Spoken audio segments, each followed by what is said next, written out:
dans ce village oublié au bord d'un lac sacré. Les habitants avaient, depuis des générations, un rituel qui marquait la vie de chaque enfant. Dès la naissance, certains étaient offerts aux esprits des eaux, plongés dans les profondeurs comme pour sceller leur destin. Personne ne savait alors quelles conséquences ce geste aurait dans l'avenir. Et pourtant, ces eaux, mystérieuses et silencieuses, portaient en elles des promesses de pouvoir, mais aussi des menaces invisibles. Une seule décision, une seule foi véritable pouvait, un jour, briser cette malédiction et libérer la lignée entière. Mais jusqu'à ce jour, personne n'avait osé défier ces eaux ancestrales. Chaque année, à la saison des pluies, le village se rassemblait autour du lac. Les parents, le cœur serré par la peur et l'espérance, confiaient leurs enfants aux eaux sacrées. Les anciens entonnaient des chants mystérieux, des incantations anciennes dont le sens s'était perdu avec le temps. L'enfant tremblait dans les bras de sa mère, et le prêtre plongeait doucement le bébé dans l'eau, murmurant des mots que seuls les esprits pouvaient comprendre.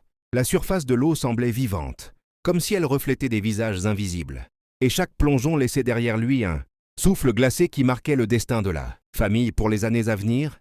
Le temps passa, mais cette famille ne pouvait échapper à ce poids invisible. Les descendants, bien que croyants en Dieu, semblaient porter une ombre qui les suivait partout. Mariages annulés, entreprises ruinées, récoltes stériles, maladies mystérieuses. Tout semblait conspirer contre eux. Chaque sourire était rapidement remplacé par la crainte. Chaque espoir était étouffé par l'échec. Les anciens murmuraient que la colère des eaux n'était jamais loin et que seul un choix courageux, guidé par la foi, pouvait un jour libérer cette lignée. Pourtant, cette famille continuait de vivre, portant en silence le fardeau des siècles. Même en croyant au Seigneur, la famille n'était pas épargnée. Les esprits des eaux semblaient se venger de ceux qui osaient défier leurs anciens droits. Chaque mariage se terminait par une rupture. Chaque projet échouait malgré la détermination et le travail acharné. Les rires des enfants étaient rares, remplacés par la peur et la résignation. Et dans les nuits sombres, certains membres de la famille entendirent des chuchotements venant du lac, des murmures qui leur rappelaient que le passé ne pouvait être effacé sans intervention divine. Mais Dieu, dans sa grâce, ne laissait pas la famille seule.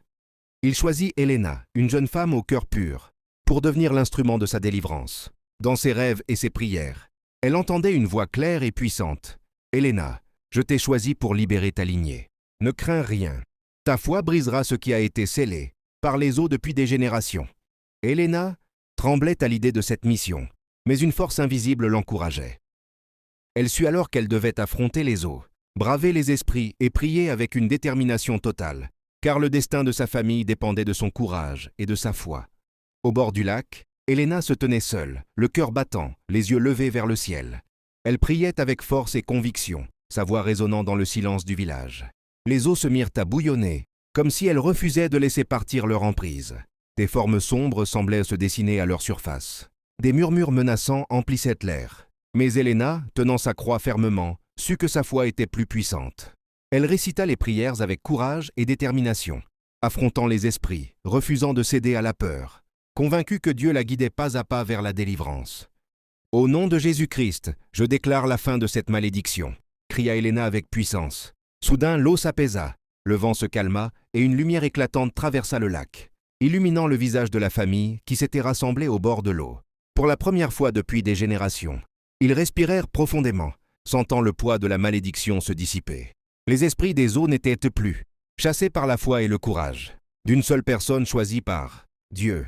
Le village entier sembla retenir son souffle, témoin de ce miracle qui changeait le destin de la lignée à jamais. La famille renaissait enfin. Les mariages se réalisaient. Les enfants jouaient dans la lumière du soleil. Les champs donnaient des récoltes abondantes. Les visages, jadis marqués par la peur et la tristesse, s'illuminaient de sourires et de joie. Chacun pouvait sentir que le fardeau des siècles avait été levé. La foi avait triomphé, et la puissance de Dieu s'était manifestée, apportant la paix, l'abondance et l'espoir à ceux qui avaient cru malgré les ténèbres. Helena se tourna vers le village et dit « Lorsque nous choisissons Dieu, même les chaînes les plus anciennes peuvent se briser. Ne doutez jamais de la puissance de la foi, car elle a le pouvoir de libérer ce qui semblait irréversible. Que ce village et cette famille soient le témoignage vivant que, lorsque le Seigneur agit, aucune malédiction, aucune tradition ancestrale, aucune peur n'est plus forte que sa grâce. » Le lac resta calme, le soleil se leva, et une nouvelle ère commença pour la famille et le village tout entier.